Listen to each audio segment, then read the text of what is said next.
From the All Indiana Podcast Network. The All Indiana Podcast Network. This is the News 8 Daily 8. Now the latest news. Kylie Conway has all the news you need to know. And more. Please stand by. Now, here's Wish TV's Kylie Conway. Hi, this is Kylie Conway, and this is the News 8 Daily 8 for Thursday, August 20th.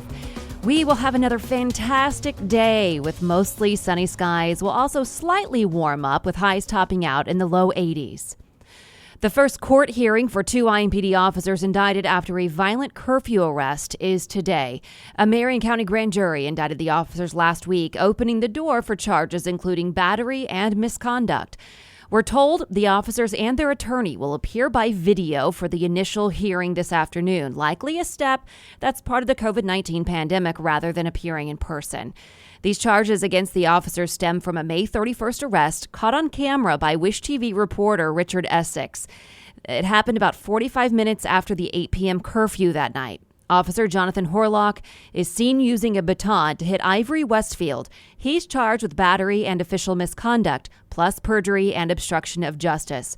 Officer Nathaniel Shawecker is charged with battery for pushing Rachel Harding to the ground. He also faces an indictment of official misconduct. The officers have been on administrative leave since the incident. Two other officers involved in the arrest were not indicted. Lawyers for the women say they didn't know each other prior to the protests and that Harding had agreed to give Westfield a ride home. A federal lawsuit was filed on their behalf in late June. The initial hearing for the two officers is set for 2 p.m. today. Their attorney says he expects to either release a statement or hold a news conference today as the officers make their first court appearance. A warning from the coronavirus testing czar for the White House. He says that COVID-19 cases are declining across the United States, but could quickly turn around. Admiral Dr. Brett Giroir made the comment during a telebriefing with the U.S. Department of Health and Human Services. Giroir stressing the importance of wearing masks, staying a safe distance away, and hand washing. He says new cases are down 22% since their peak in July. However, as the rest of the country is seeing that decline, Indiana is one of 5 areas that is not. Indiana is on an upward trend right now, as well as Hawaii, California, Vermont, and the U.S. territory of Guam. Numbers from Indiana State show 506 new cases. That brings the total to more than 82,300. The state also announced 14 new deaths. Those happened between August 14th and August 18th. 2,968 deaths are now linked to COVID-19 in Indiana. And COVID-19 cases keep rising at the University of Notre Dame. The school reports 73 new coronavirus cases on campus, pushing the total number of cases to 222. The positivity rate now sits at more than 17%, far more than the 5% deemed acceptable by the World Health Organization. The deputy health officer for St. Joseph County explained whether numbers like those could play a role in shutting down campus. You can find that explanation on wishtv.com, but the university is ordering all of campus students to stay off campus until September 2nd. Students at Purdue University could be expelled if they go to a party. The university sent students that warning yesterday, explaining the punishment if they gather on or off campus without a mask and social distancing. School leaders say the punishment is the same as cheating or having drugs on campus. The announcement comes as several U.S. universities have moved online after seeing a surge of coronavirus cases linked to parties. Purdue starts class on Monday. Right now, it is offering in-person classes through Thanksgiving. The number of laid-off workers seeking U.S. unemployment benefits rose to 1.1 million last week after 2 weeks of declines. Evidence that employers are still cutting large numbers of jobs as the coronavirus bedevils the U.S. economy. The latest figures suggest that more than 5 months after the viral outbreak erupted, the economy is still weak, despite recent gains as some businesses reopen and some sectors like housing and manufacturing have rebounded. A rising number of people who have lost jobs say they consider their loss to be permanent. State leaders say people applying for unemployment may not see additional funds from the federal government's pandemic program for some time. Governor Holcomb says the state is taking the steps to get in on the program set up under the president's executive order. If approved, qualifying unemployed people would get $300 added per month, half the current pandemic add-on. Holcomb says Indiana will not add the suggested extra $100 that would come out of state dollars. State leaders say it could take several weeks for payments to go out after approval. At last check, the unemployment rate for the state was 11.2%. An Indianapolis whiskey distillery is expanding, though, into Westfield. West Fork Whiskey Company announced its plans to create a 35,000 square foot agritourism facility on the corner of 191st Street and Horton Road. That's right across the street from Grand Park. It says the development will make it one of the largest whiskey distilleries in the United States. West Fork Whiskey says it will be able to offer more to customers than just a tasting room. It hopes to start building next year. Searching for a romantic summer getaway? Escape with Rich Girl Summer, the new Audible original from Lily Chu. The exquisitely talented Philippa Sue, returning to narrate her 5th Lily Chu title. This time, Philippa is joined by her real-life husband, Stephen Pasquale. Set in Toronto's wealthy cottage country, aka the Hamptons of Canada, Rich Girl Summer follows the story of Valerie, a down-on-her-luck event planner posing as a socialite's long-lost daughter, while piecing together the secrets surrounding a mysterious family and falling deeper and deeper in love with the impossibly hard-to-read and infuriatingly handsome family assistant, Nico. Caught between pretending to belong and unexpectedly finding where she truly fits in, Valerie learns her summer is about to get far more complicated than she ever planned. She's in over her head and head over heels. Listen to Rich Girl Summer now on Audible. Go to audible.com/richgirlsummer. More than 100 AMC theaters are opening for the first time since closing in March. 2 of the locations are in Indianapolis, Castleton Square 14 and Indianapolis 17 on the south side. AMC is also celebrating 100 years in business, so just for today, it's movies in 2020 at $19.20 prices. It only costs 15 cents for a ticket. Cashless transactions are recommended. They're suggesting that. AMC says this is all part of a phased reopening plan. About 1/6 of their nationwide locations will be open today with these throwback prices and throwback movies, including Ghostbusters, The Goonies, Back to the Future, Black Panther, and Grease.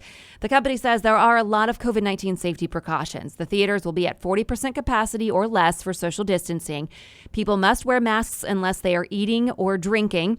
There's also more time between movies so staff can clean. They have new electrostatic cleaning machines and new air filters.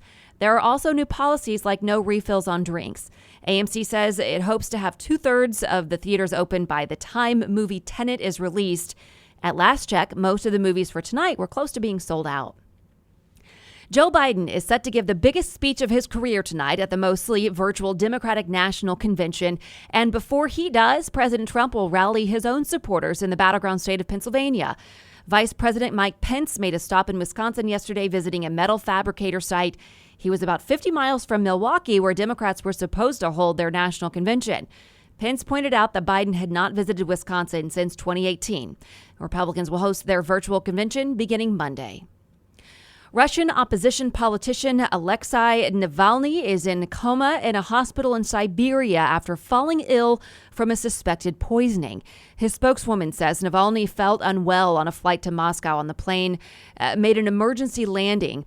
She also said Navalny lost consciousness and must have consumed poison in tea he drank before boarding his flight. Russia's state news agency TASS reported the politician is in grave condition. He is the most prominent member of Russia's opposition and has set up a network of campaign offices across Russia to put forward opposition candidates in regional elections, challenging members of Russia's ruling party. Russia's leaders in the ruling party told TASS that they've had nothing to do with this. The brother of the suicide bomber who set off an explosion at a 2017 Ariana Grande concert in Manchester, England, has been sentenced to a minimum of 55 years in prison. The attack killed 22 people and injured hundreds. Hashim Abedi denied helping plan the attack at the end of the Manchester Arena concert May 22, 2017, but he was found guilty of murder, attempted murder, and conspiring to cause explosions. His sentencing had been postponed due to travel restrictions put in place because of the coronavirus pandemic. His older brother, Salman Abedi, who set off the bomb, died in the explosion. The sentencing judge said Thursday that both brothers were equally culpable. Constant lightning is making it more difficult for firefighters to control flames in California. California fire officials say there have been more than 10,800 lightning strikes in just 72 hours, sparking at least 367 new fires. Those fires are on top of destructive wildfires already burning in southern, central, and northern California. A broadcaster long time for the Cincinnati Reds has been taken off the air for using an anti-gay slur. A statement from the Reds suspended Tom Brenneman immediately, calling the remark horrific and homophobic. The organization went on to say, "We share our sincerest apologies to the LGBTQ plus community in Cincinnati, Kansas City, all across this country and beyond." Brenneman used the slur moments after Fox Sports Ohio returned from a commercial. He did not seem to realize he was already on air. Brenneman was removed from the broadcast in the second game. He has since apologized. All right, with today's gorgeous weather, you can get out and enjoy the Art in the Heart of Indianapolis. It's the first of 3 events called Arts Market on the Circle. It'll feature local arts and crafts ranging from handmade masks and paintings to ceramics and soaps. Organizers say they want to offer a safe way to look and shop. Anyone who comes out is required to wear a mask and keep safe social distance. It runs from 4 to 8 tonight on the southwest quadrant of Monument Circle. To the Pacers now. Victor Oladipo's playoff playing status is unknown right now. Game 2 against the Miami Heat tips off at 1 this afternoon. Oladipo got poked in the eye during Game 1 and was sent to the hospital. He says he feels lucky that the injury wasn't worse. Oladipo added that he thinks the team has a chance of winning this series. Let's certainly hope so.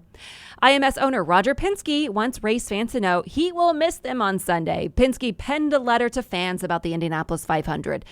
He writes, "It is disappointing to run the event without all of you here, but I know our drivers are determined and ready to put on a world-class show for everyone watching at home. My family and I purchased the Speedway and IndyCar for the long term. As much as I wanted to open our gates, even at 25% capacity, protecting our fans and the greatest spectacle in racing for the long term is more important. Thank you for understanding, and I look forward to seeing you next May. And drivers, start your engines."